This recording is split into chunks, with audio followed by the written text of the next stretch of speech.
Semangat belajar. Assalamualaikum. Video kali ini Ibu akan melanjutkan materi We Know What to Do yang merupakan materi chapter 3 pada buku When English Rings a Bell untuk siswa kelas 8 SMP. Nah, kali ini kita fokus ke halaman 38 sampai halaman 39. So, without any further ado, let's get started.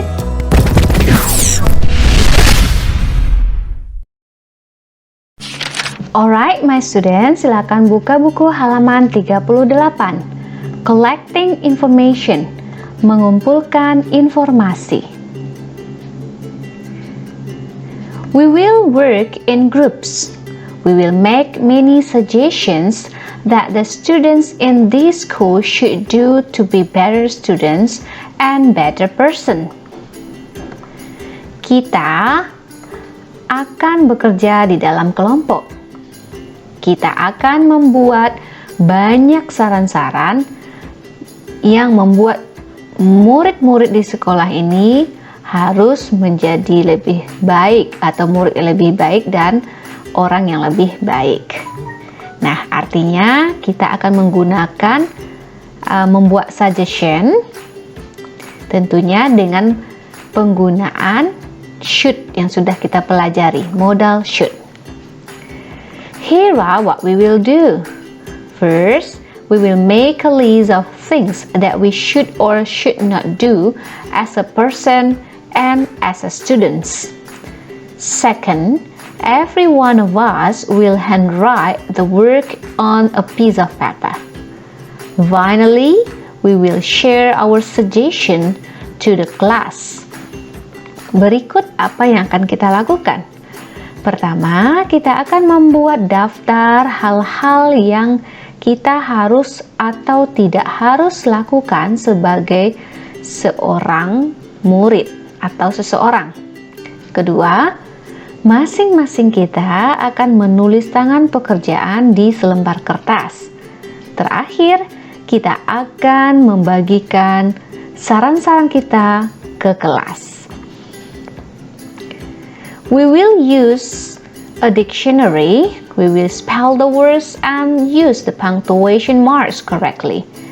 We will say the sentences loudly, clearly, and correctly. If we have any problems, we will ask our teacher for help. Kita akan gunakan kamus, kita akan eja kata-kata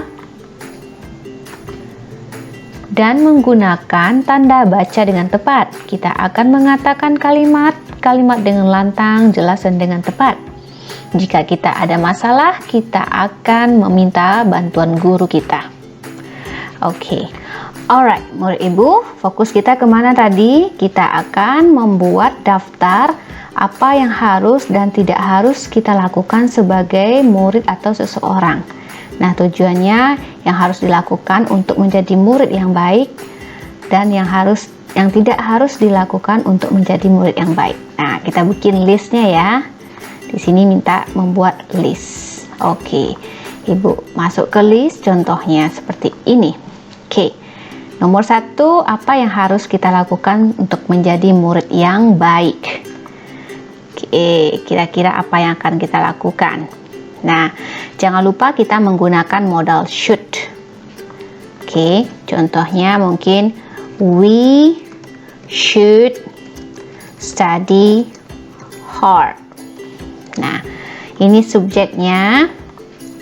Ini should adalah modalnya untuk menunjukkan suggestion.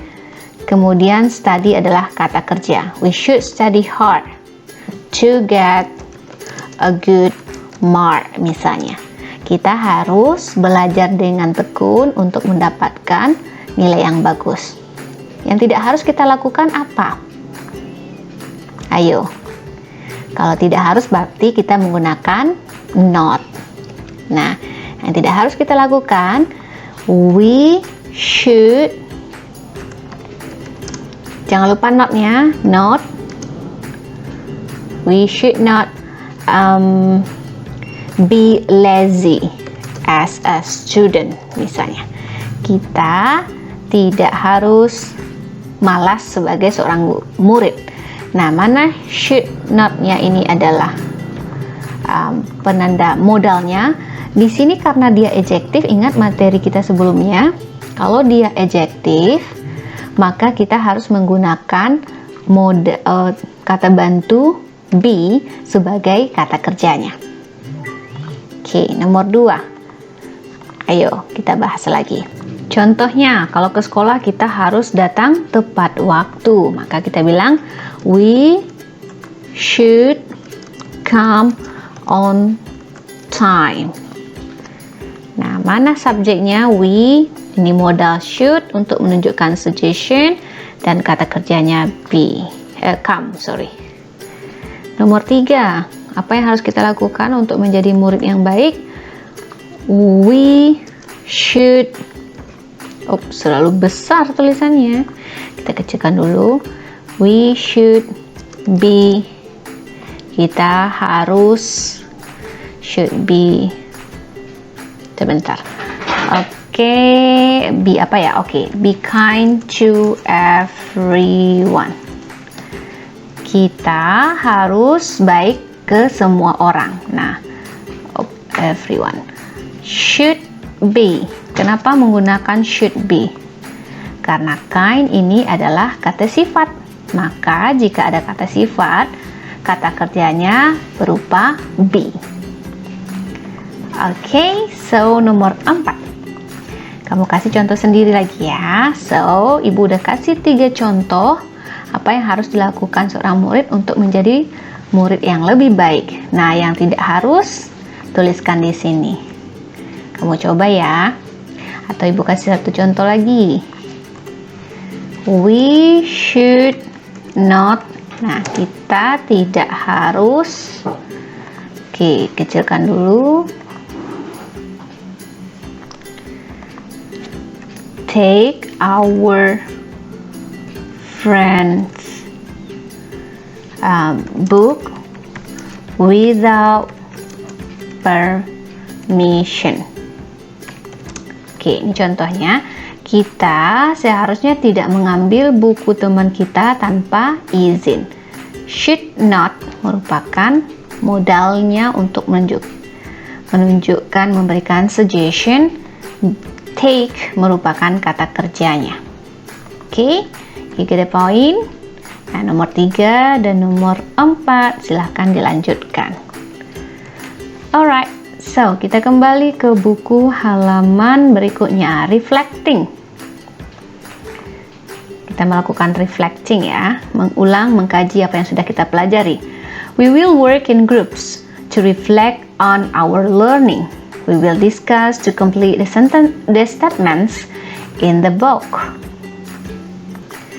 Alright, artinya kita akan bekerja dalam kelompok untuk menggambarkan kembali pelajaran kita. Kita akan diskusikan untuk melengkapi pernyataan di dalam box. Nah, ini dia. Now, I know that. Sekarang saya tahu bahwa we can give suggestion by saying, kita bisa memberikan suggestion atau saran dengan menyatakan.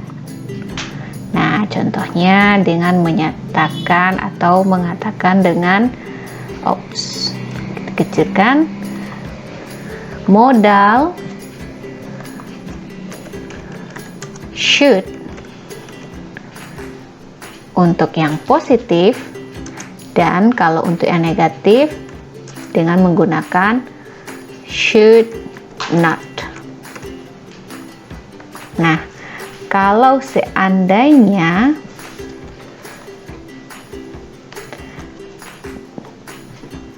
dia diikuti oleh, ini dengan kata kerja, diikuti oleh kata kerja, yang ini, kemudian should not juga diikuti oleh kata kerja bentuk pertama atau dasar. Nah, kalau seandainya dia ini tidak diikuti oleh kata kerja, misalnya kata sifat, maka kita gunakan juga modal, tapi should nanti diikuti oleh be, baru diikuti oleh kata sifat. Nah, kalau negatifnya tinggal should not be diikuti oleh kata sifat. Contohnya seperti apa? Oke, ini Ibu kecilkan dulu biar tidak terpotong. Ini juga contohnya, Ibu kasih contoh. I should study hard. Seperti tadi ya. Nah, ini kata kerjanya. Kalau yang bukan kata kerja, I should not be lazy. Saya tidak harus malas. Should not be, karena lazy adalah kata sifat. Oke, itulah kesimpulannya untuk materi suggestion. Semoga bermanfaat dan kita ketemu pada video pembelajaran berikutnya.